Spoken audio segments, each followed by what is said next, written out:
Hello everybody, I hope you're doing well. If you like this video, make sure you like this video, you share this video, you subscribe to the channel, all the good things.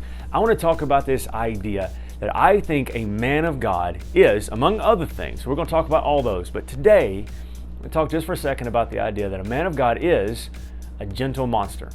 All right? The idea, a man of God is a gentle monster. Now, we don't like the word gentle, do we? No.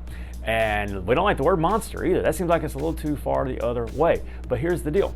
The Bible said, Jesus himself said, he said, come follow me, take my yoke upon you, for my yoke is easy, my burden is light. Learn from me, for I am gentle and lowly of spirit. Now the problem with gentle is we look at that as weak, as weakness, as not having what it takes, not being able. We have gentleness and being fragile in the same sentence. That's not what gentleness is. On the other side, we think of being a monster as being nasty, terrible, violent, dark, and all those things. And that's pretty close, right? But here's the thing.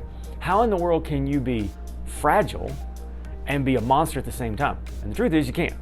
We have a pretty good idea of what it means to be a monster, but I think we have a really bad idea of what the word gentleness means. Here's the basic idea of being gentle, is you can't be gentle until you're strong.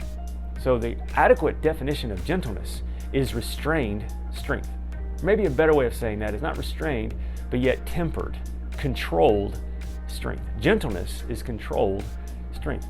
I'm not gentle if I'm putting all of my effort in. If I'm trying to open a bottle as hard as I can, I'm not being gentle with it. I'm being monstrous. I'm being violent with that thing.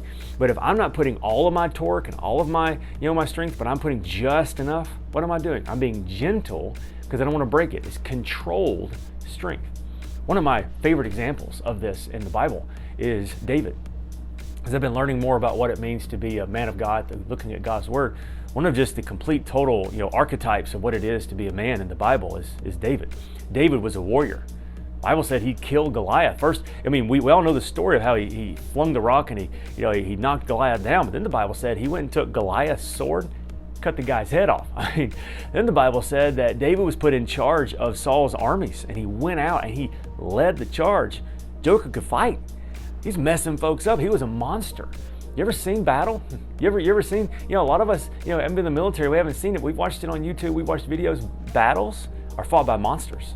They're fought by people who can do what is necessary. David was a violent man. But on the other side of it, David wrote poetry.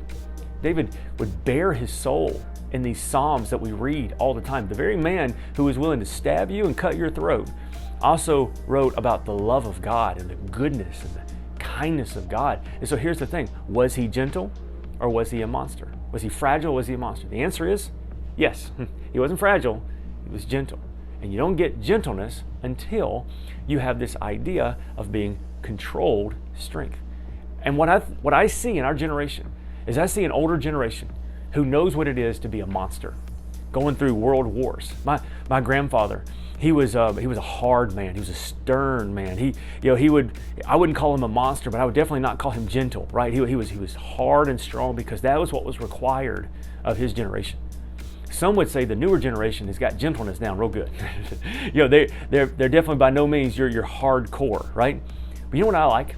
I like that maybe God knew what he was doing, and you got the hardcore, and you got the more gentle, and then we could all learn something together and learn what it is to be a gentle monster. Because you know what a man of God is? A man of God is a man who knows how to be violent. He's okay with violence. He's okay with knowing how to take care of himself, and he chooses not to use it. That's the gentle part. A man of God is okay in the ring. He's okay at the shooting range. He's okay with confrontation. He doesn't like it, but he's not afraid of it. And then he chooses to not use it unless it is absolutely necessary. So can I call out something in all of our men watching this video?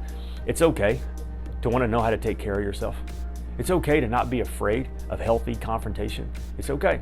The problem is that anger and that aggression that God put inside of you, it's unhealthy when you let it control you.